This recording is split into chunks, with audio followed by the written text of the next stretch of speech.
Ready to talk SEC, and more SEC. Got a great lineup. Ben Troupe checks in from the Low Country, Savannah, Georgia. 84 Reasons is his podcast. You need to follow it.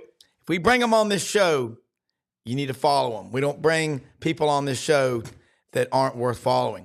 All right. Also, Dudley Dawson, hogville.net, joins us in the second segment. And Yanct Porter, Rebel Yell Hotline, will try again today to be with us. Rebel Yell Hotline, catch it Monday nights, 6 p.m., Sports 56 WHBQ in Memphis, and Super Talk, Mississippi. Hey, Alan Calicut, one of our supporters, listeners, longtime listener and friend down in the five-star city of Senatobia, Mississippi. And also want to say hello to Mr. Paul Wickenheiser, listening out in Reno, Nevada. Go Dogs! Dogs grinding, 81 seconds left. All right, we'll be right back. Get pen and paper handy because we got a lot to talk about. Take notes.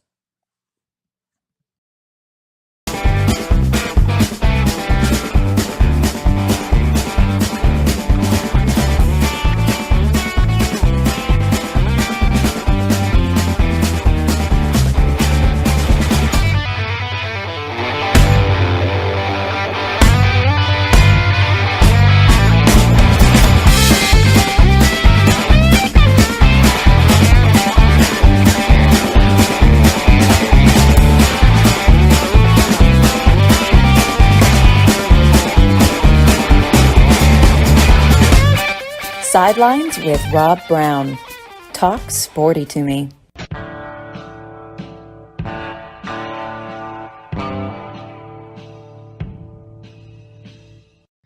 All right, there he is, the man with the greatest collection of fedoras and great hats in Western civilization. You know, the old movies, like The Untouchables with Elliot Ness, back then everybody wore a hat. Ben brings style to the show, substance always. You can also catch him on his podcast, 84 Reasons, as well as the Buddy Martin Show, Thursday nights, orangeandbluebloods.com. I'm telling you, man, what I love about this show is we are really getting in deep. You could say we're getting in bed with all these other fan bases. Doesn't matter who they are. We're all going in the same direction. We love the SEC. And soon we will invite our good friends from Texas and Oklahoma. And they never brag and they're never outlandish in their predictions. Their fans are calm and tame and timid. I mean, when we have Ken Capps on here from Dallas, who's a Texas grad, great Football Writers Association of America writer, he has the Hook'em Hut and he has a mounted Texas Longhorn on his wall. And over my right-hand shoulder, you can see Texas just really stands out. And over in that corner, you can see Florida. And Florida's a big state, Ben. But he just bought one of those from my good friend Barnwood Brenda down in Batesville, Mississippi, that makes those. Hand carves them out of cypress. They're $800 and they're gorgeous. You probably pay thousands in a retail store if you went to, say, oh, my God, you can think of Tiffany's in New York or FAO Schwartz Toy Store, or if you ordered them from any of those famous places. She's famous. She's cool. Ben, got a cool text from Buddy and Brendan early this morning about Greg McElroy making a statement. And Greg's a smart guy. He does know football. I mean, he knows football. Said, kind of don't sleep on the Gators and Billy Napier. We're talking about it a lot. We got basketball tournament starting today. But your thoughts on that, because everybody that's on that Florida team is a Division I scholarship player. You get the right coaches together, anything can happen. So on the quarterback situation, you've got DJ Lagway coming in, number one player, quarterback in the country. Mertz, a veteran. Well, you had CJ Leak from Independence High School up in Charlotte. Then you brought in that guy Tebow from Nice over there in St. Augustine. Kind of 1-2 punch. It doesn't work very often, but nobody saw 2006 coming, or did they? I mean, obviously, you're right. Nobody saw it in 2006, and anybody said they did. I mean, Obviously, I would ask him, is this 2007 you saying this, 2008 you saying this? But I think the thing about a guy like DJ Lagway, he gives Billy Napier enough confidence knowing that the future is set. Because every head coach wants to know that, listen, I live in the present, but I'm always building towards the future. I think DJ Lagway, I mean, they say he's 6'3", 241 pounds. He's 18 years old, coming in college already with a NFL quote body. But I think Graham Mertz is the one, because as much as I love Tim Tebow and what he was able to accomplish at Florida, is he doing that from day one? And the answer is probably no. But when I got every great player needs to be able to be mentored by a great player. So Chris Leak had already been through the fire with a runs up. He already had his first start in college football at LSU, 18 years old, on the road in Death Valley. So he had already seen it all. He's the one that can tell Tebow, look, this is going to be yours. It's like Brandon Seiler, handing over the reins. I mean, we talk about to Spikes, telling him this is going to be yours. But every guy needs to know this.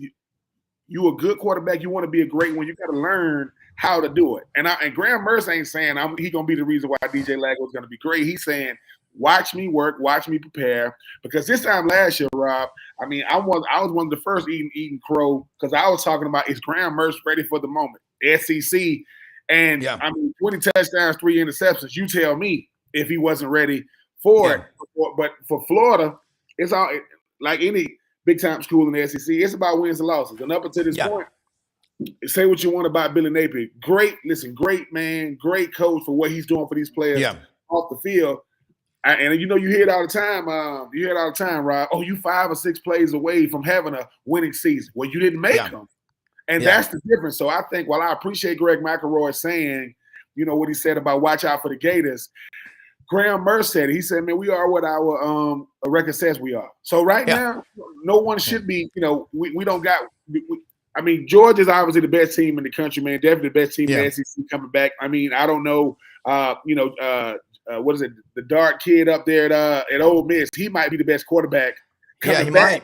In the SEC that nobody's talking about. Graham Mertz is definitely a top 5 quarterback in the SEC. The difference is Georgia has a supporting cast around them. Ole Miss, they win in 10 and 11 games and not going to Atlanta yet, even though I think they're going to have something to say about that in 2024. I think for Florida is, can you be consistent? You know what you got at the quarterback position. You know what you got at the running back position. You know what you got at the skill positions, even though you got to replace a Ricky Pearsall, which is going to be easier said than done. And correct. Can your defense be consistent? I think for Florida, if you give me consistent defense, we always say this, great offenses need complementary defenses. You don't need to be great. You just can't be bad. And I'm optimistic, but this schedule, we play UCF, we play Miami, we play Florida State, we play Texas, we got Georgia and LSU. So this schedule is not going to be, it's not for the weak of heart, but we'll see what happens. All right, let me say something here real quick. Shawnee down in Valdosta, come on, is Fedora outside of Savannah? No, it's just north of Savannah. I love it when we use these fancy words on here. We get our listeners and viewers all riled up. Right. This, if we'd have had this play or that play, we'd have won 10 games instead of just 6. Reminds me a lot of duck hunting. Well, how many did y'all get? When we got 7, we should have had, 18. But shoulda, woulda, coulda. Hey, what did you do? Don't tell me what you missed out on. That doesn't work. That does not work in business. Okay. So I love that takedown, and there's a lot of. Can you see these questions that come in? I'm looking. Okay. I see. I tune in later, get a morning dose. I see. Ask why Tim Tebow didn't do better in the NFL. That is the $1 million question, right? I mean, when you talk about the Tim Tebow, I would say that if somebody would have told me 2 things with the NFL, I would have. This is why I don't go to Vegas. If somebody would have told me Tim Tebow wouldn't have made it as quarterback and Johnny Manziel would have only made it 2 years, I would have been like, ain't no way. But it's all about where you land, not if you. If Tim Tebow doesn't get drafted by Josh McDaniels and the Denver Broncos, I think he's a different player. And you name me the last Cleveland quarterback that was a star.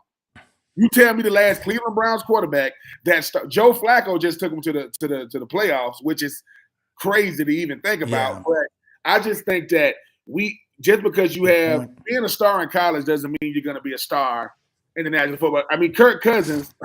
is with my Atlanta Falcons now. Who would have thought that Kirk Cousins would have had a longer career than Andrew Luck, RG3, Tim Tebow? You see, this guy is still in the league making a lot of money.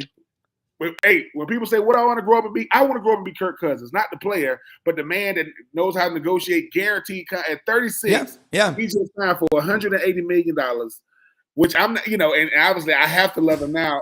It's like he just got married into the family, Rob. I mean, I was talking trash about him, and somebody say, your cousin just married him, right? My cousin just married Kirk Cousins.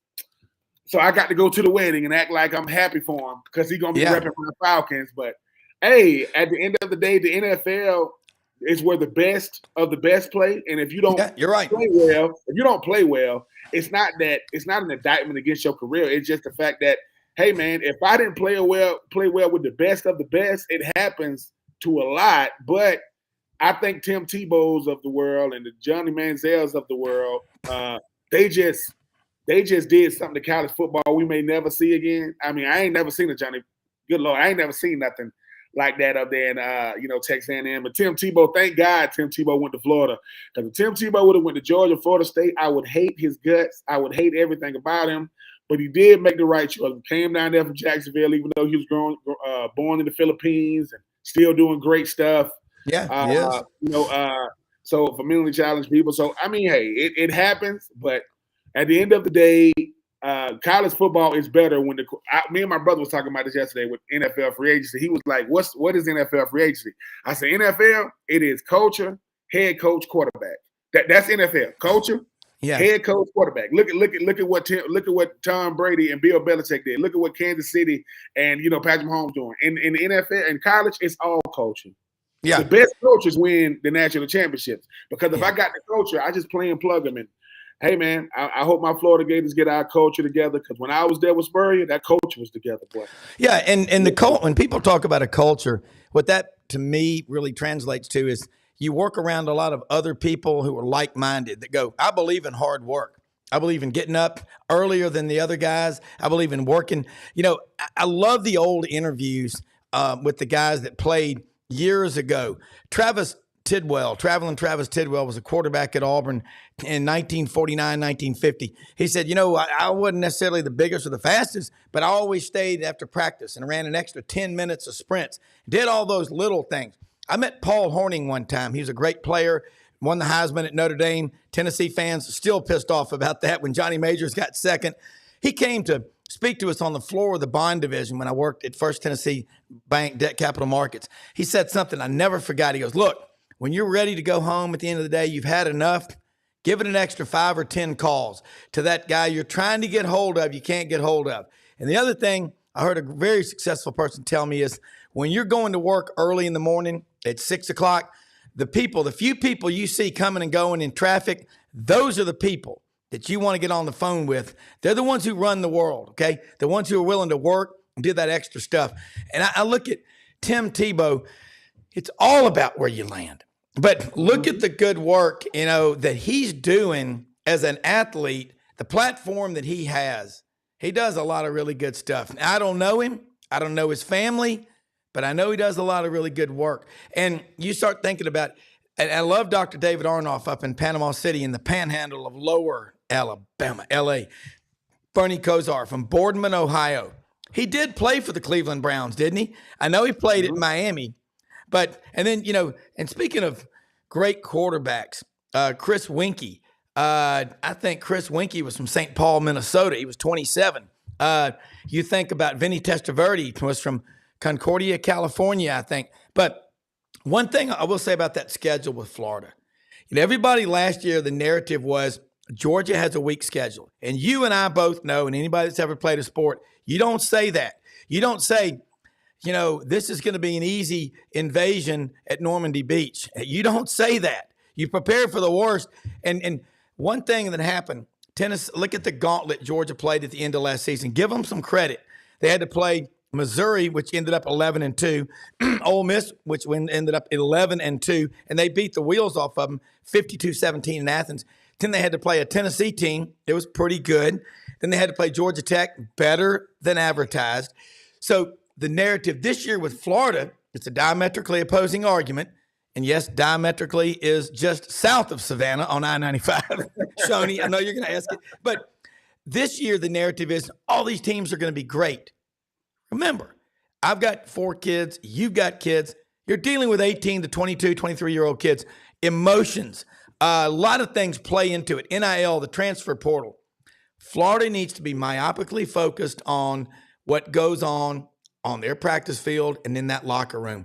I wouldn't count them out because as an Auburn man, growing up with that Auburn, Florida, I know what Florida is. You're out of your freaking mind if you're not paying attention. They're the damn University of Florida, and I'm not saying this for any other reason than you have to understand what they've got. They have won 267 SEC championships across the board in all sports. Football, from 1989 to 2009, they were the winningest program in college football. 8 SEC titles, 3 national championships. You got to think about the pride that those players have, Ben. That's what I'm saying. Pride, pain is temporary. Pride is forever. And that's a T-shirt the Marine Corps has, and you get it if you do 20 pull-ups, and I got that one time. So I treasure that shirt. But you know what I mean there, don't you? I do. And I think the one thing you keep on bringing up, like you said, Rob, you say, listen, I'm an Auburn. You say, I'm an Auburn grad. I know what Florida is. And I say the same thing about Auburn. When you know what most teams talk about their tradition, but it's not outside them city limits. Like no one sees your tradition outside because you don't really have much to talk about outside of what you talk about when you with your family. When you talk about Florida, I didn't understand the tradition of Florida till I went there. And you get engulfed real fast. Yeah. And I think the thing is, though, people say, man, why are people so disappointed, in Gainesville? Because of the expectation. That's the only thing that leads to disappointment.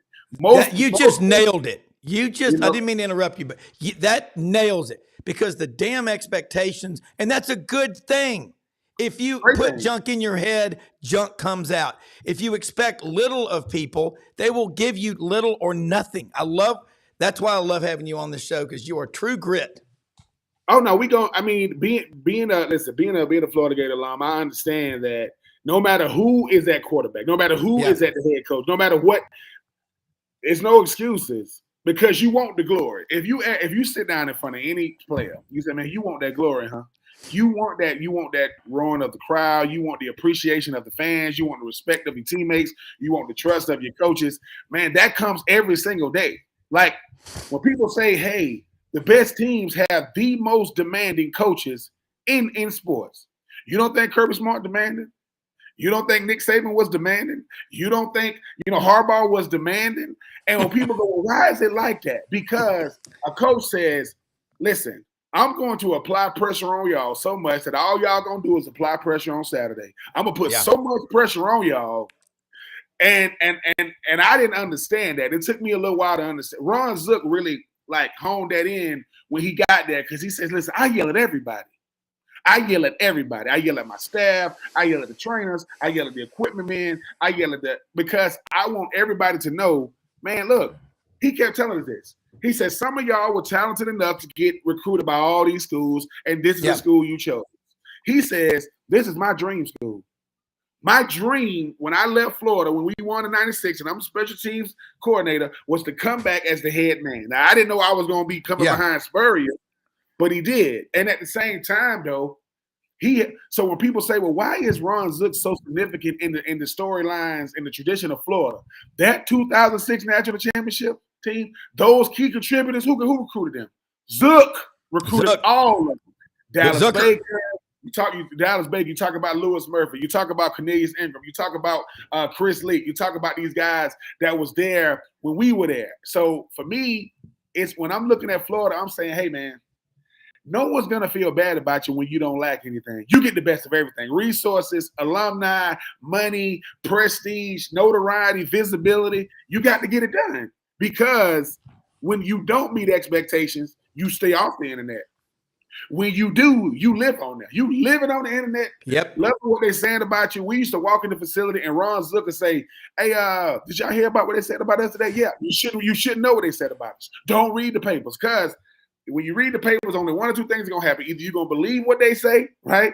Or you're gonna feel some type of way about what they said when it shouldn't matter. The only thing that matters is when you in between them lines. Florida's practice fields are called the proving grounds. That's what they call it. You walking out, they got this little thing. They got this little thing walking out, this little sign to say proving grounds. And when you first get to Florida, you don't even notice it.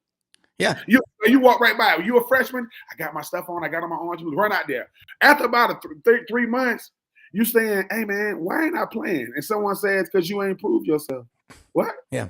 Because you ain't proved it. So for me, I appreciate what I had to learn at a place like Florida. I appreciate because they'll say, man, why you grind on? Because you got Auburn next week.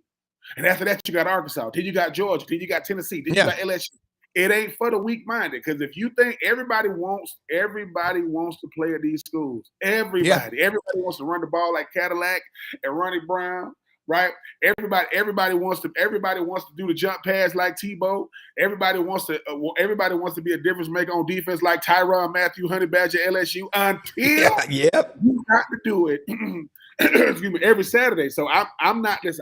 I love those guys. I don't envy them because thank God when I played there was no social media. Oh, I am so happy that there wasn't any. But at the same time, Rob, it's like this. Rob, you run into a lot of people that say, hey, Rob, man, I love what you do, man. I think I want to do what you do. And then you realize, you be like, hey, what do you mean you want to do what I do? Oh, I want to do sidelines. You're like, no, you don't. Yeah, you do. No.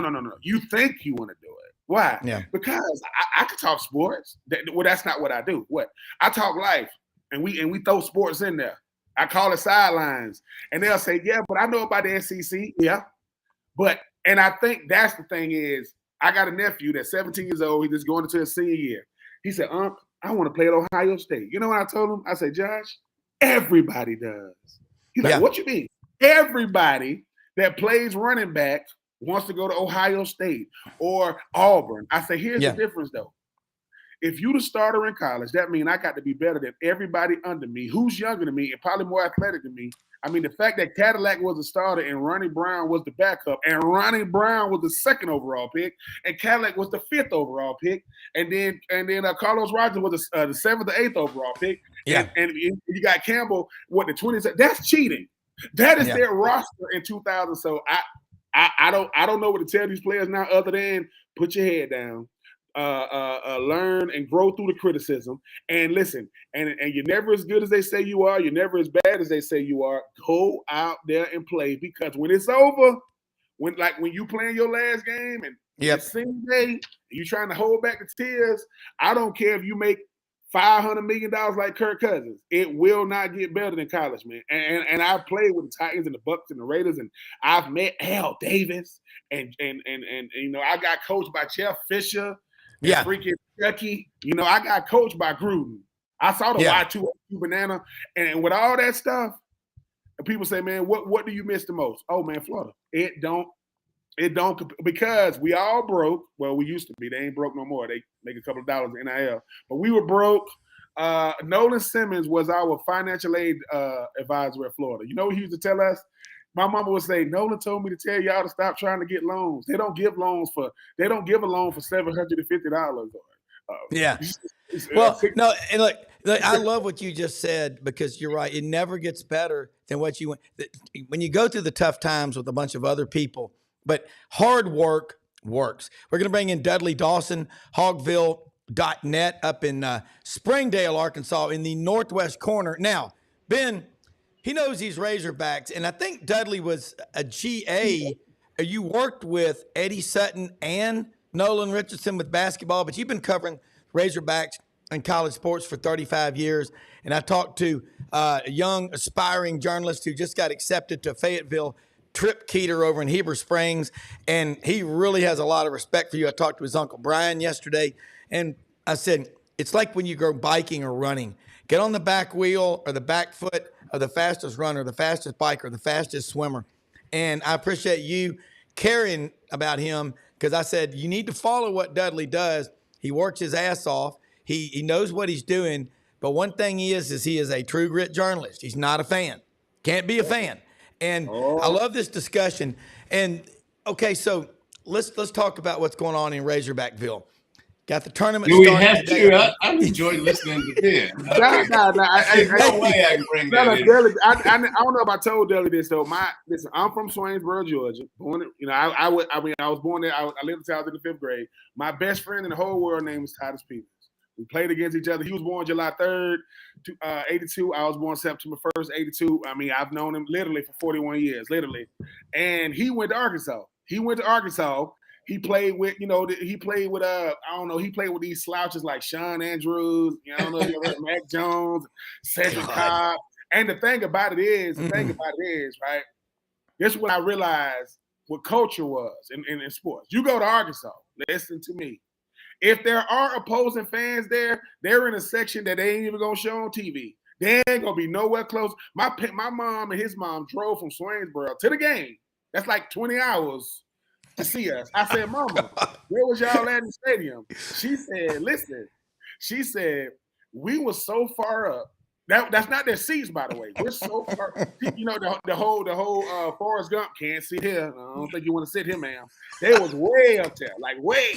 But I appreciated the fact that you go to a place like Arkansas, man. Ain't no such thing as, we live in Arkansas, we don't root for Arkansas. No, they don't do that there. Who you root for? They don't. Who do you think we root for? You think we root for Texas? You think? Hold on. No. So for me, we always talk about him going to Arkansas, and my senior year, his junior year, I'm going in motion, and there he is at D tackle, two Swainsboro boys who ain't got no business being out here playing with each other. So yeah, man, Arkansas was always near and dear, man.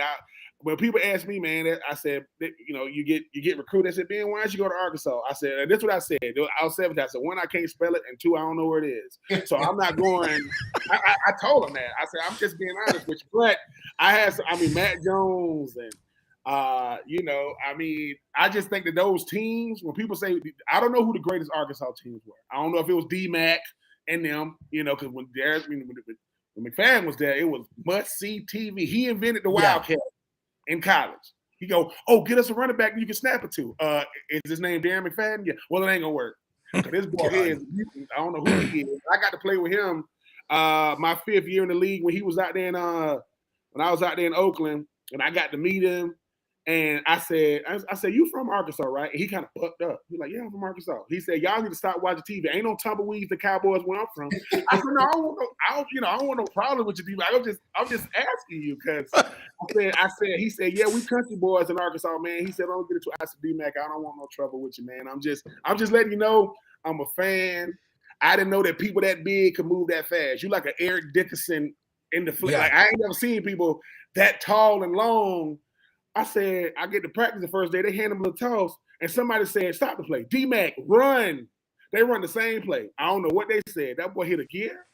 I said, you can do that? Somebody can just, he's like, yeah, sometimes I don't feel like doing it. I said, so your slow is fast. He goes, yeah. I said, well, my fast ain't even fast, so, bro, please run the ball to my side and try to hit it as fast as you can downhill because I don't want to look bad. I'm not the best blocker, but I said, I get in the way. I get in the way long enough for you to hit that hole. And then I celebrate with you, and then I go to the post-game press conference and say, well, yeah, man, I told Coach Cable, keep running to my side, man. We have 200-300 yards rushing. Like, Ben, you like to run block. I go, hell no. I don't like to run block. But, if I got to do it, to make a couple of dollars. But I love Arkansas. I love Arkansas, the brand. I love Arkansas like the team because, like I said, when you start talking about dangerous teams in college football that nobody wants to see get on the run, it's Arkansas. Because if they do, yeah. It's like playing for the Tennessee Titans. You in a part of the country that you don't got to worry about no nonsense.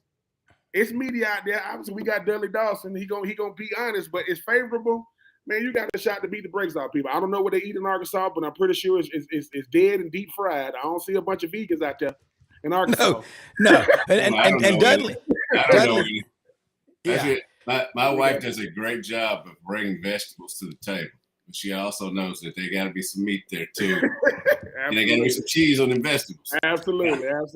And Dudley, one of the cool things, and Ben's right, I spent a lot of time in Arkansas, living in Memphis, a lot. That you don't see fans really of Tech. You don't see Texas fans in here. Atlanta, well, that's a big city. It's a different deal, but it is a hog first state. Got basketball. You might see a few in a bar for a few minutes. Yeah, for a few minutes until someone And says, "Son," then they leave. So look behind me. You see the big Razorback on the SEC map? That I'm like a weatherman. I'm trying to get there we go, right up above there. There's the Razorback. You see him? That's Barnwood Brenda. She made this for me. My friend down in Batesville, Mississippi, out of Cypress, hand carved the SEC map, and everybody needs one. Let's talk about the Razorback: basketball, football, baseball. Just wax eloquent, as they say. That's an old literary term about the Razorbacks, because I'm with Ben. They got too proud of a fan base to continue the slide in basketball. A basketball program traditionally is one of the best. Baseball, we know what that is. Dave Van Horn, it's 20 plus years. Football, spring practice, kind of. You're talking to an ADD OCD guy, so I'm kind of lasso me in because Ben got me so excited talking about it. But there's a lot happening at Arkansas that only you know about. Well, right now, Arkansas baseball is obviously number one. Everybody's cool with that, but they don't want to start number one. They want to end number one. They've come so close so many times. They feel like they've got the pitching, and the hitting's come alive these last few days. So maybe that'll be that. Basketball, it looks like they're going to finish with a losing record. Probably the worst season since 2001, 2002 when Stan Heath was around here. Yeah. But the football, there's an excitement. It is strange because they're coming off a 4-8 year. They almost let go of the coach. I don't think there's any doubt about that. They brought in an old coach who had some success here. There's some excitement there. They're excited about the quarterback, but still, they were 4-8 last year. This isn't going to just flip, right away. But they do hope that there'll be improvement. Other than that, ain't nothing going on up here. Well, okay, let me ask you this: in the basketball team, whatever happened, and I respect what you always say. That's why you're always on here, because I learned so much from you. You don't traffic in rumors, and you can't. As a true grit journalist, not a fan. And Ben just referenced social media. He was glad it wasn't around like it is now when he was playing. There's so much stuff coming and going.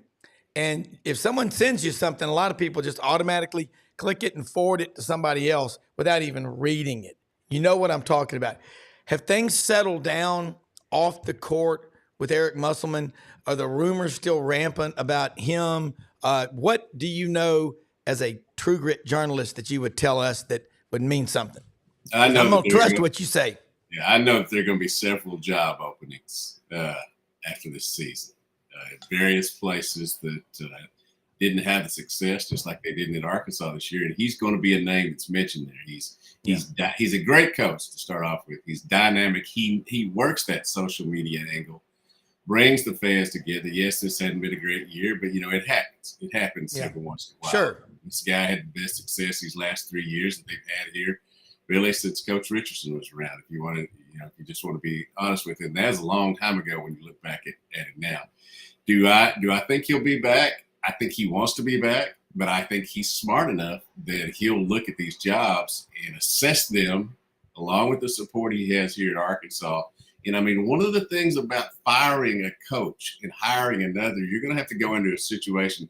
They don't fire highly successful coaches. So if he goes to another place, it's going to be a place he's going to have to rebuild. I mean, that may be a challenge. A lot of people like that. I think he'll be back next year, but I don't. I wouldn't bet, again, as I say, I wouldn't bet my house on it, but I'd bet yours, Rob. Okay. Well, you think about the pressure that all these coaches are under. And he grew up, his dad, Bill Musselman, NBA coach. So he's a California guy. He's grown up in that culture. But I see a shift from California. Everybody's heading east. You go back to John Steinbeck's great novel, The Grapes of Wrath, back during the Dust Bowl of the 1930s. Two things happened.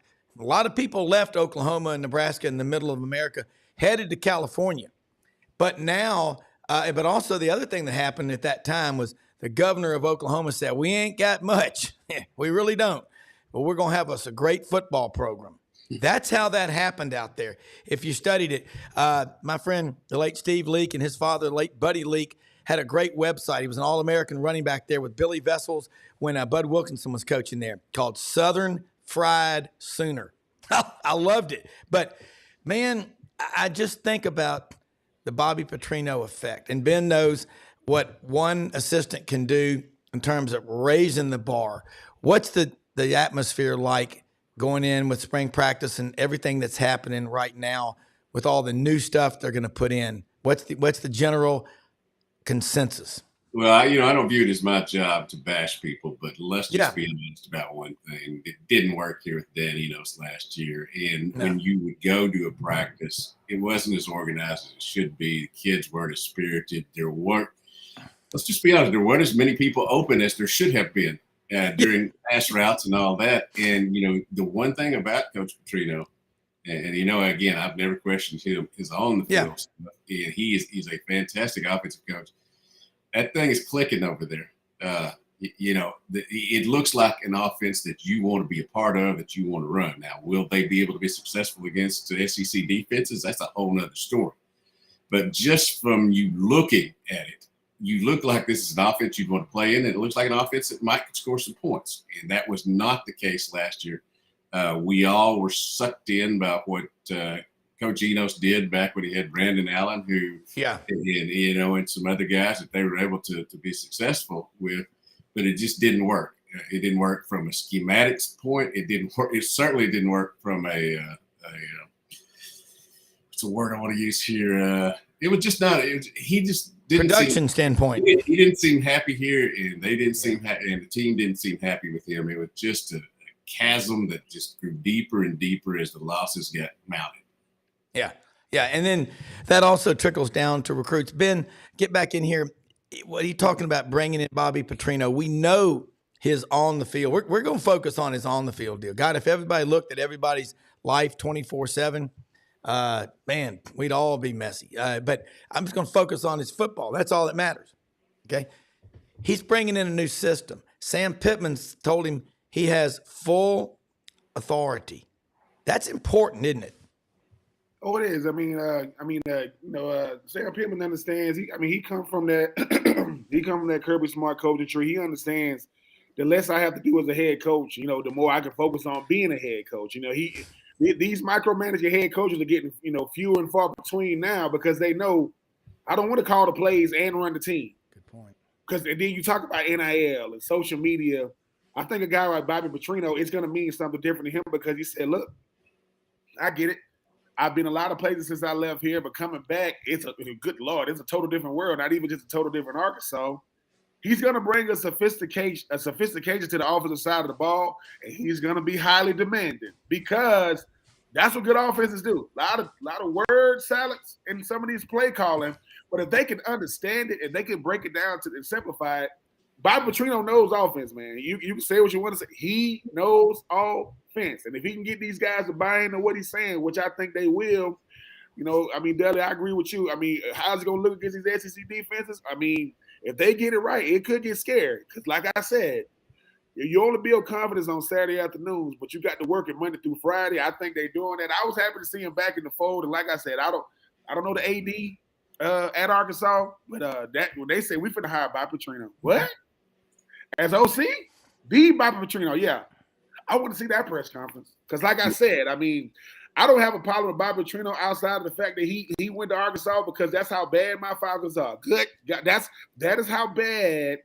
Yes, head coach on, what is it, Monday night, woke up the next day doing whatever they do. Yeah. So when I see Bobby Petrino, I'm going to say, look, man, I've moved on since then, but you ain't have to do us like that. All you had to do is say, hey, I don't want to coach you no more. You got on a flight that had a Razorback on it, and you woke up. I said, wait a minute. I called if I would have known D'Angelo Hall back then, I said, D'Angelo, what happened? He said, I don't know. I know he coached us yesterday, and we stunk, so now he's in college football. That's usually not how negotiations go, but that's what happened. But, hey, I'm rooting for him, though. I agree with you, Dudley and Rob. I think Bobby Petrino is good for college football. I think certain guys are good. I think he's one of them. And like I say, if he does have success, man, I think it's going to be good for not just Arkansas, but the entire SEC. Yeah, I know this is going to come back and haunt me, but I'm going to say it anyway. Bobby Petrino has gone from being a player to a grandpa, but he's kept his same offensive skills. He's got a lot of grandkids now. I think he's different, than it was. So That's my line now. It's going from being a player to the grandpa, just like me. Yeah, but That's right. The other byproduct of Bobby Petrino coming back, and I think people are excited about this. They wanted some of it last year. Suddenly, who's jumping in the offensive line drills and yelling? It's Sam Pittman. Eric Matos is his offensive line coach, new offensive line coach, but he's been jumping in there yelling at him, and people love to see that because they know his track record. They know what he's done as an offensive line coach. And, you have all these silly things like offense having to deal with. You can't concentrate on the offensive line the way I'm sure he wants to. I think it's the best of both worlds. Again, as Ben says, is it going to be successful? Man, there's a lot of great teams in the SEC, and you coming from the bottom to get back up to the top. And it's going to be tough. But I do think there are better fits in position over there now that if you have enough players, and Lord knows they've brought plenty in here, including 3 that are going to be offensive line starters. I mean, that doesn't happen that often, that you bring in 3 guys that just are going to fit in and going to be – it sure looks good in an offensive line, because that's another thing that didn't work last year. I do think there are many reasons to be excited. Now, August 31st, when they play UAPB, I'm sure it's going to be, because of the difference in the 2 schools, I'm sure there's going to be, a lot of excitement there. Then you go to Oklahoma State. Let's see what happens that second week in Oklahoma State, who is a very good football team, who has, maybe the best running back in the country coming back next year. Yeah, it's going to be interesting, and that's where we're going to tell a lot about this team. Not necessarily out there in spring practice. Although the quarterback, Taylor Green, is looking not only has he got his team excited about what he's doing on the field, but off the field. And that's an interesting dynamic we're looking at here. Well, let's talk about that quarterback room. And I think the most telling thing that I've heard on this show, and Yanct Porter is going to join us here in just a second from Rebel Yell Hotline. And I love getting all these fan bases. I mean, obviously Ben's a Gator, but he knows the SEC. Dudley, you know the Hogs, but you know the SEC. But y'all know the national picture. The most telling thing you said, Dudley, was about Sam Pittman getting down in the middle of the drills with the offensive linemen, because I'm just going to guess this. When offensive line recruits see that and they know his track record of sending guys to the NFL, that's carrying a big-ass stick. I love hearing that, because there's 2 kinds of coaches, ones that watch and the ones that get down in the grass. That's what I've always been told. And you see it, they walk you through it. And I like how you give the cautionary optimism of, just looking at, but how's it going to translate to these SEC teams? But Bobby Petrino at Missouri State, Bobby Petrino, that deal at Texas A&M, strike that from the record. that was a shit show from the beginning, and that was a mess. But anyway, let's bring Yancy in here with us right now. Get more talk about Kyle. I know we got the SEC basketball tournament starting today, but I just had to have a college football fix, because we're going to be heavy basketball tomorrow and heavy basketball Friday, and we're heading to Nashville. But Yanct Porter, Rebel Yell Hotline, Mondays, 6 o'clock, Sports 56 WHBQ. We've also got Dudley Dawson, Hogville.net, Ben Troupe, 84 Reasons. A lot to talk about, but Yancy, again, my wife is like, I love this town. We were in Oxford for the show a week ago Friday at the Vitamin Shop at the Oxford Regalia out on Jackson. Love that place. Check it out. He's one of our sponsors, Justin Ross and Matt Price. Also, their location in Olive Branch, Mississippi. The Vitamin Shop open Monday through Saturday, 9:30 a.m., 8 p.m. Sundays, 10:30 a.m. to 7 p.m. Dudley, football right now, the expectations at Ole Miss are the highest going into a season that most of us can remember. Is there? Are you feeling it? I mean, spring practice. What's Lane Kiffin doing to try to keep everybody in check? You said me, but I think you meant Yancy. Oh, Yancy. Sorry, the Bailey's is kicking in. Yancy, you there? Hold it, Yancy. I guess Yancy. I'm here. Okay, I'm sorry here. about that. Yeah. No, I knew you were speaking to me, and not Dudley. I called Dudley. Somebody wrong last week and called him Dudley. So. When he was calling Rodney Dudley. Yeah, call Rodney or Dudley. No, we're getting senile. Yeah, getting senile, getting old. But no, he's shut it down. He's completely shut down spring practice to media and fans outside of the spring games. So this is the first time he's done that. You know, he's always allowed the Yeah. media to come for the first few periods, but he's going all in with this team, as you know. I guess, last year with Michigan and everything that came out with that, I don't know. Maybe there's some paranoia, but it's pretty zip lip right now. But the only thing I would say, the biggest news that's come out of camp is they decided to have an arthroscopic surgery with Juice Wells, their big time portal receiver that they picked up from South Carolina this past season during the all season here. So, that was kind of a little disappointing. Deion Smith, the number one JUCO player in the country, plays wide receiver. Another big time receiver they signed is came up a class short, so he is taking that right now. So two of the three, and Jordan Watkins, that was third team All SEC at receiver last year. He's out right now, so the receiver room is very thin, so to speak. There's a few guys that are out on the offensive line, which allowed those four new portal guys to get in a lot of snaps so far. But it's pretty tight-lipped. The media's not going to be available as it has been in the past for spring practice. So it's kind of disappointing in a way, but I kind of get it in one respect because look, nothing short of a national championship is going to be satisfactory for the staff or the fans this season. Well, it is. And Ole Miss fans have more fun than about any fan base in America. I mean, we were last week looking at the Grove. Of course, it's empty. It's, March 1st when we were down there. But the expectations going in among Ole Miss fans, and I know a lot of them, they're really high. Season ticket sales will probably be off the charts. Lane Kiffin, I don't know what his degree's in. Is it psychology? Because he is a master at getting in people's heads and getting the best out of them. And that's going to be big going in. You lost Derek Nix. He's over at Auburn now. Talk about some of the new people on the staff, and then I want Dudley and Ben to jump in here and y'all take over. But that's a big deal. Derek's down at Auburn. He was there 16 years. But Kiffin probably knows the top 5 assistants, like most great coaches do, at every position in the country, and has them on his favorite list on his iPhone. Yeah, I think really the news right now, kind of the trendy, if you're at Ole Miss with the state, they picked up Arnett, Mississippi State's head coach, last week. So that kind of ruffled a lot of feathers with Mississippi State. But look, there's nobody that played Ole Miss better defensively during the Kiffin era than Mississippi State. Kiffin's had a lot of problems with that state defense the last few years, and so why not bring him on staff? So, he's really become kind of like Saban. He's a resume builder.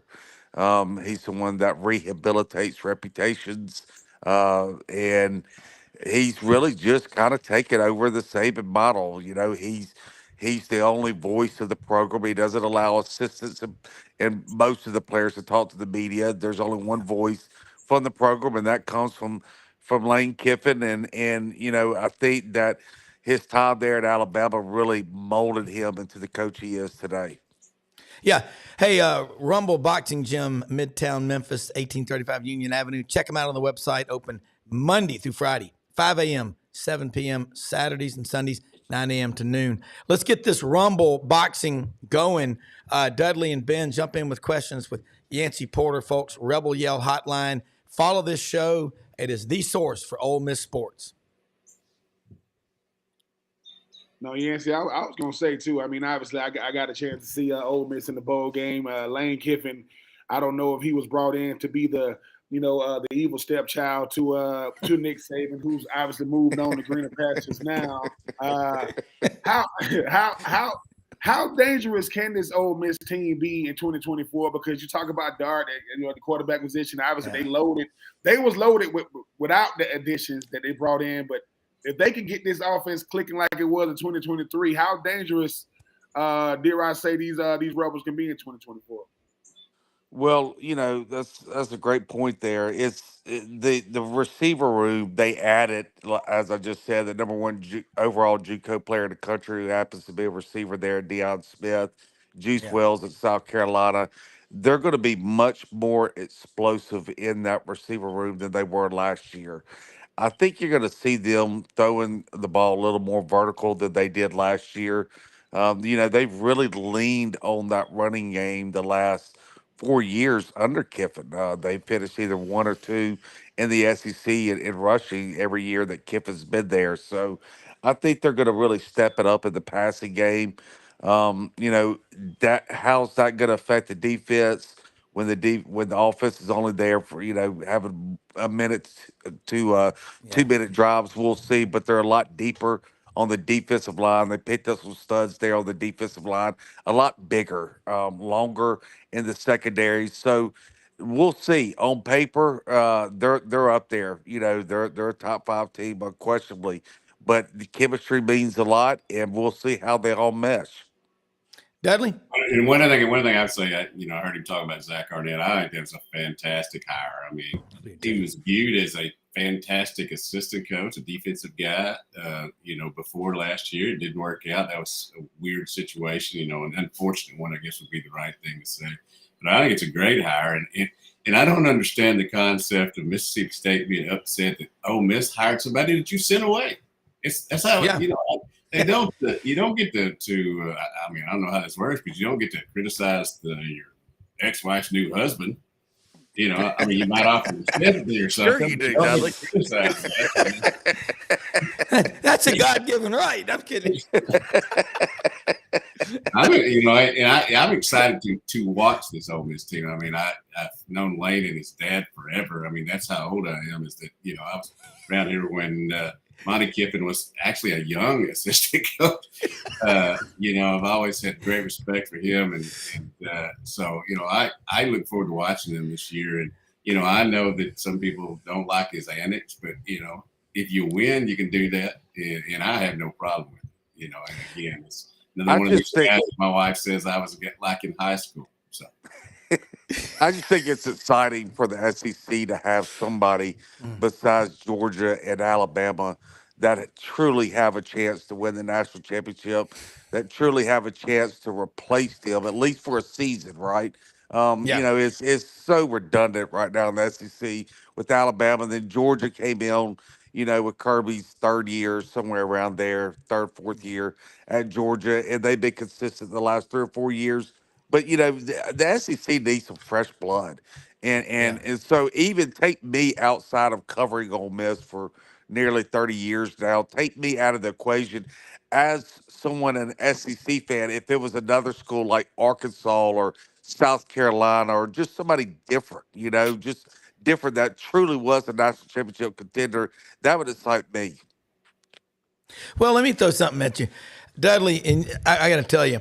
And I hear this about Yancey, and I hear it about Ben and the guests we have on the show.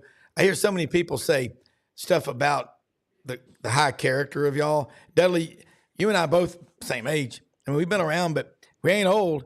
But it's nice when people come up and say, the number of positive comments people in Arkansas say about Dudley Dawson, it's because you are a high character individual. So give yourself some credit for that. Well, and when I'm not feeling high character, I don't leave the house. Yeah, that's right. But Ben, I got a theater room. I heard about all y'all. Beautiful wife. I can have a lot of fun just by staying in this house too. And when I do go out, I make sure the paparazzi's not there. That's right. But I mean, and I like what Yancey just said about some new blood. You mix things up. I hate come speak. I love people saying whatever on their mind, whether they think about it or not. Yeah. I mean, but it is exciting. I mean, because I'm telling you, the Ole Miss people, and I know a ton of them. I know a lot of fans of all these schools, but good Lord, it's going to be crazy, Ben, on a college campus. It doesn't matter as you get closer and closer to the first game. All the history, the traditions, and the heroes, they're just part of who we are. And that's what makes it easy for the players to practice so hard. It's just the thrill of running through the tunnel on a football Saturday. That's just my take. I mean, optimism is a beautiful thing, but the thing about it, it's like NFL free agency, right? Everybody going crazy when they, look who we got. You know what somebody say? Is Patrick Mahomes still in the NFL? Yeah. Oh, okay. I'm just making sure. Like, I mean, it's great to add to your team. You know, I mean, I got to be a Kirk Cousins. Listen, I had to be a Will Levis fan last year because he got drafted by the Titans. I got to be a Kirk Cousins fan now, and I actually got tickets to go see the Falcons this year.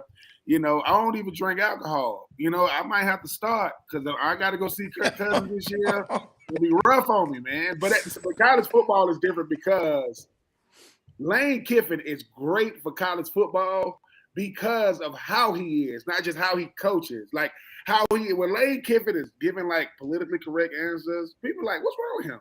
Because that's not him. Like that's not him, right? Lane Kiffin goes, look, man, I am the son of Monty Kiffin, the inventor of the Tampa 2 defense. I have been hearing, man, you remind me of your daddy. He is Kyle Shanahan 2.0. I am trying to get out of the shadow of my daddy because he was historically great for what he's done. But what he's doing right now, 10 wins in college football is almost impossible. He won 11. Yeah. And we act like, but he ain't go to Atlanta. Okay. Well, it's a team in Alabama that had something to say about it, right? I think Ole Miss, listen, Oxford, Mississippi is coming to Atlanta potentially. I want to see that. I want to see them just come to it because I do agree with Yan saying, yes, I can't stay in Georgia. It is not a, rocket science. But I don't know if anybody gonna get Georgia off that mantle in 2024. But the SEC West, oh my God, it is Ole Miss. Ole Miss got a tight end that I love tight ends that don't look athletic and they athletic as hell. I love that tight end up there, Ole Miss, man. The way he was looking, I think he came from Memphis. Oh my God. I say, hey, I'm always a fan, but I mean, Yancey, I hope that Ole Miss does it because the world needs to see Lane Kiffin.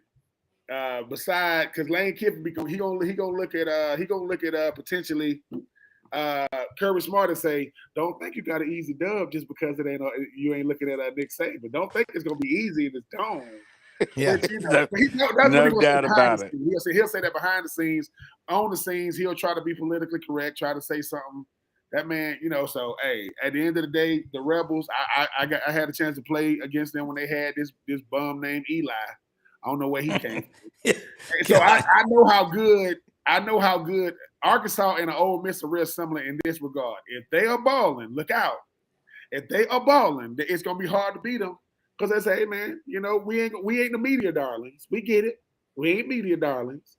But if they go out there and every time you put Ole Miss on the national stage, or they find a way to get it done. So we some new blood in the SEC West. I don't know what side Texas or Oklahoma gonna be in. They ain't announced that yet. But I'm looking for Ole Miss got to come to Florida this year. No divisions. Ole Miss. Hey, look. This is Kirby Smart when he ran into our daughter and Tyler up there, Lake Oconee, about July 12th of 2019, and Mallory. Was that Lane in the middle? Was that Lane in the middle? That's Kirby in the middle. And so we get this text from him, and it says, I'm like, well, that's Kirby Smart. She goes, well, we were up at Lake Oconee, right now today, and we're walking around the lake, and he starts walking toward me, and Mallory, of course, started in the fall of 2007 at Alabama. She's still a good person, and she sees him, and he looks at her, and he goes, are you a fan? She goes, I am of yours. He goes, huh? She goes, well, I was at Alabama all 4 years. You were there. And he goes, okay.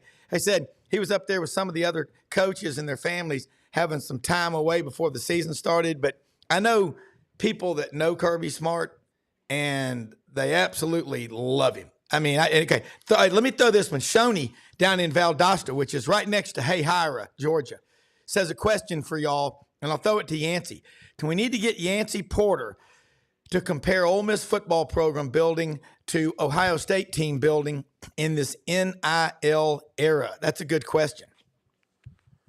Well, I'm not as familiar with Ohio State's NIL funds. They're going nuts is what they're doing.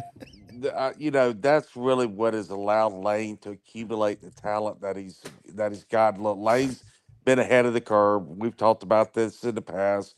They were very blessed to have a guy named Walker Jones that was the head of the marketing over there at Under Armour and Yeah. their funds for about 15 years. Walker played at Ole Miss back in the 90s in my era. And then he came back to head up the Grow Collective Fund, and they've been on the cutting edge from day one. And Lane has been up there with Walker and trying to get things done, and they are getting things done. And it's allowed Ole Miss to leapfrog a lot of programs because of this. Now, what Ohio State, they've got more alumni, more fans than probably anybody in the country. So I'm sure they don't even have to be on the cutting edge to raise a lot of money up there. Yancey, let me throw this one at you, and then I want Dudley to jump in. When the tobacco settlement hit in Mississippi, Dickie Scruggs was the lead attorney, and about 15 of his friends that went to law school with him all had to invest into the suit. A couple of examples. I had a friend of mine, he passed away 10 years ago, was an attorney, had a law office right behind City Grocery and a couple of condos on the square. Wish we still had them. We used to love staying in them. But Dickie Scruggs' take from that settlement was $700 million. There was a couple next to my friend that their take was $360 million, and they had a law office there. For 15 years, they got $2 million a month. Do the math, $24 million a year, $360 million. There's a bunch of that tobacco money. I don't think people understand how powerful the Ole Miss Grove Collective is with over 11,000 members. But that's, I think, where this is coming from. And like Dudley calls, they talk about the razor's edge at Arkansas. So both of y'all, I want to get your thoughts. There's money. People don't realize Ole Miss, the Robert Kayat Law Center, the School of Accountancy at Ole Miss is number 3 in the country. Half the Fortune 500 CEOs are CPAs. Watch out going forward. The number of people coming out of Ole Miss that are going to be running a lot of these big corporations, making a ton of money. Ole Miss is a definite deep discount value buy in the stock market. I'm just going to throw that out there. Well, I think what they've done, like you said, 11,000 members, they've reached out to the masses and not just relied on the tobacco lawyers and like Arkansas relying on the 3-4 billionaire families up there. That's really the lazy way to do business, right? Just keep calling the same few families, try to raise Yep. money. And Ole Miss they fell victim of that for a long time. But things have changed, and they're getting out to the masses, and that's really what's allowed them to kind of turn the corner. Yeah. You know how Dudley, I love baseball, so I equate a lot of things like that. Me too, Dudley. Right now, to me, Ohio State is the Dodgers. Ole Miss is the Braves. Yeah. And the Perfect. Arkansas is the St. Louis Cardinals. And that's how I sum everything up. They're throwing a lot of money, and they're being very successful at it. You would think their teams are going to be good. They've been good in the past. Arkansas, I've made it clear they were late to the party at the NIL thing. It's tough to bring out a new NIL conglomerate when you go 4-8. It helps you much better if you'd have jumped on it back then. But that's kind of how I see things right now in terms Very of true. success and all that. Very Well, true. It I'll is throw very this at tough you. when Yeah. you go 4-8 to start off at NIL, and then you need someone that has a dynamic background in it, like a Walker Jones, Yes. that understands the dynamics and that they, luck, whatever you want to call it. So, and then There's a someone lot of like people Lane around here. Kiffin. There's a lot of people around here who want Houston Nutt to be the guy to, and now that he's going to be back up here to be the guy who runs around and starts asking for money. We'll see. Well, I'll throw something at you too on the NIL thing with Ole Miss and all these schools. Fundraising is actually usually more successful when you are struggling as a program. I know the biggest year I think Tigers Unlimited at Auburn has had in recent memory was coming off of the 2012 season, 2 years removed from the national championship when Auburn went 3-9 and winless in the conference. They had maybe the best year ever at that time. That's the next year they played for the national championship, but that's because they had a coach. But I think that when you talk about Walker Jones, who played, what did he play at Jackson Prep, Dudley, I think, with my friend Brock Kreitz. And what they're famous for, and I don't know if y'all remember this, the 96 Georgia Ole Miss game in Athens, they had Georgia backed up at their goal line, and Mike Bobo, the quarterback, threw a dump pass over the middle to Hines Ward, and nobody was covering him.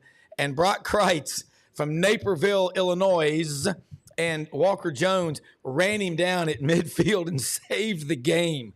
Walker Jones that's 15 years in Under Armour, Ben, with Kevin Plank, who's a Maryland grad. You know, I mean, they've got great people. And you talk about that Gator collective, and there's money. But you know what? Alabama, Dudley, they're very late to the party. The Red Elephant Club, only a month ago, really decided, okay, now that Nick Saban's gone, we really got to step up, because he was pretty much, you got a discount for Nick Saban with NIL because of who he was.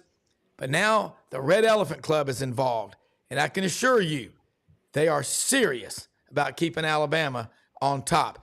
On to victory, ever to conquer at Auburn. They are serious about keeping Auburn in the mix, because Auburn fell 40 years difference, the talent gap between them and Alabama when Brian Harsin was there. The widest it's been in 40 years. They're trying to close that. So it's, man, y'all three are unbelievable. I love getting the people on here with the different opinions. So we got a few minutes left. I want to get in two things real quick. Yeah, go. Number one is I am really curious to see what happens in Alabama this year. It's the post-Saban era. You know, let's see how this goes. And the second thing, silly, but you know, I just heard you say Illinois, which is what I said. Who in the hell came up with silent letters? The thing in that word is silent. Who decided that? I mean, it's just stupid. Yeah, I want to know. I agree with you. Arkansas. It's right next to Kansas. I mean, think about that. I had Coach Russell Reed at Christian Brothers High School. He just butchered pronunciations. Queen Lilio Kulani in Hawaii, he called her Queen Leo Kakalani. And he spelled the Sioux Indians S-O-O. He didn't, but I agree, S-I-O-U-X. Ben, kind of piggyback off of what Dudley we're going to butcher the English language here. Let's do it right. Of course, we're gonna silent letters. You don't. Oh man, you don't want to get me in the butchering the language. I'm a country boy from Georgia, man. So you already know. My last name got an E on it. So you talk about Troupe with an E on the end. It be messing people up.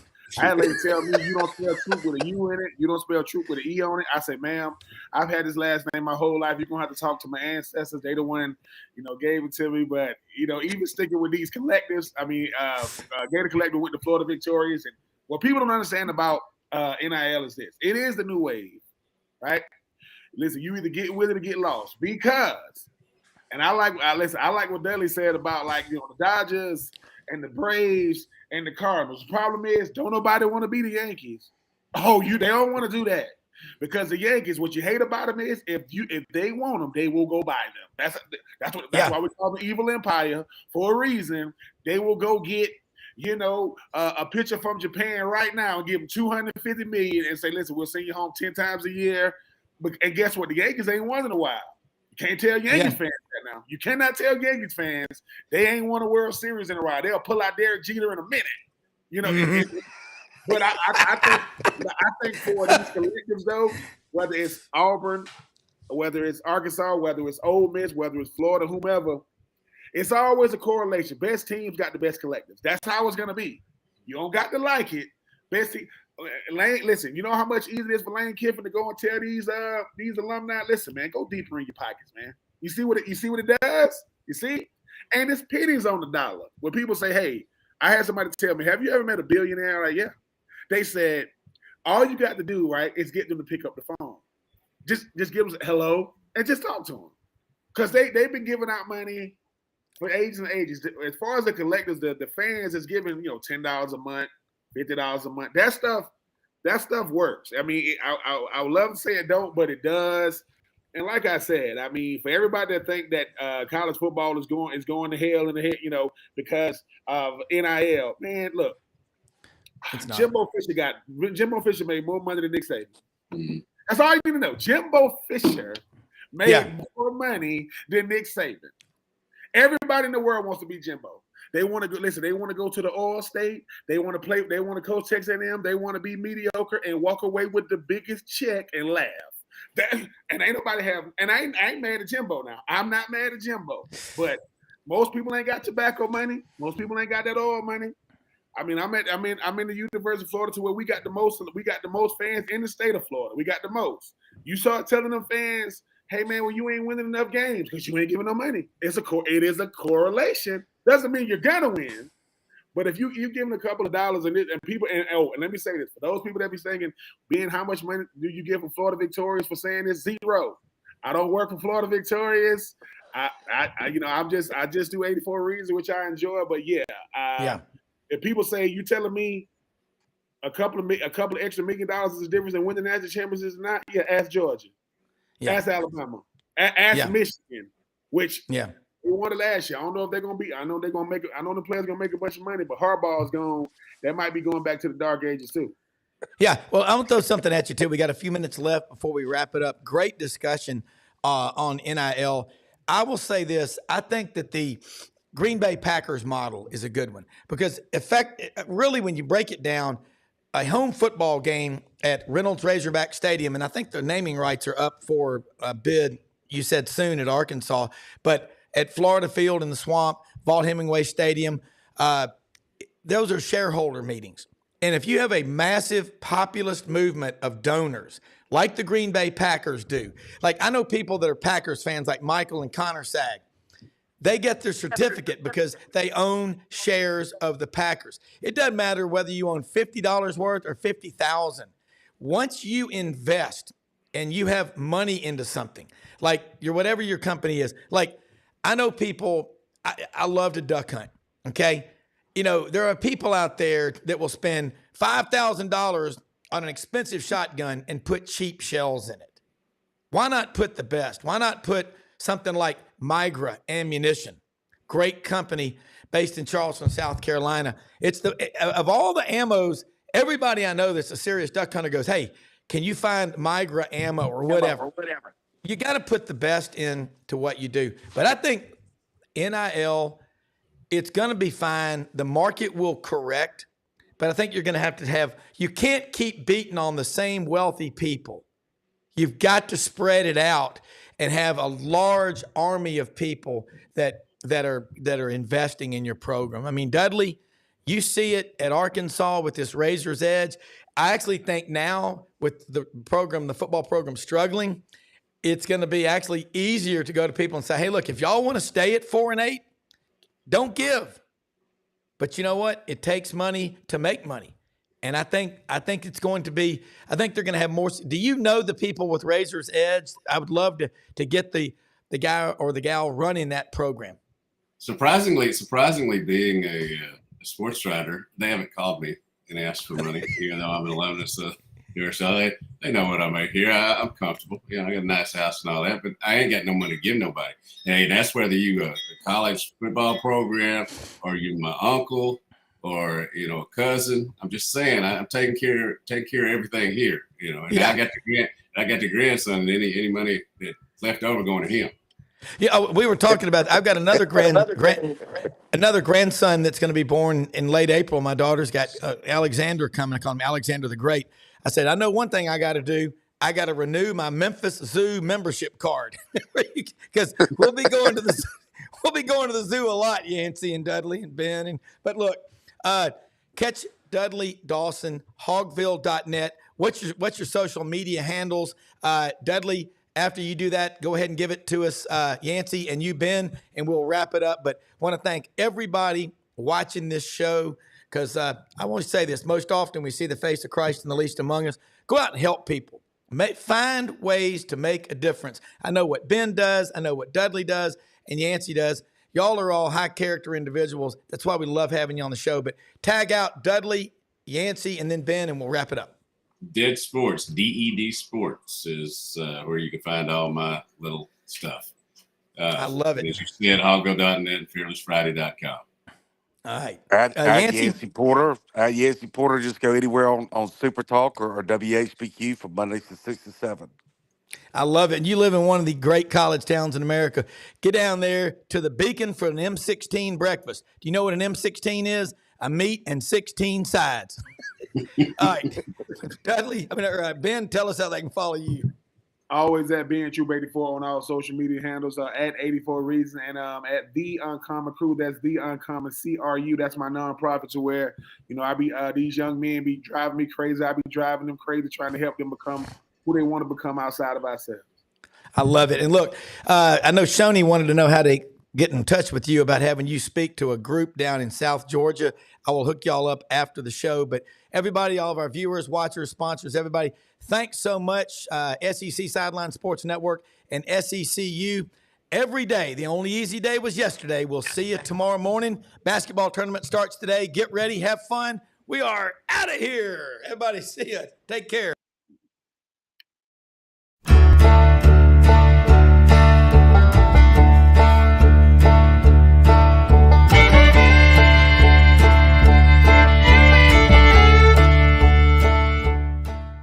In a perfect world, you'd set a health goal and results would happen overnight.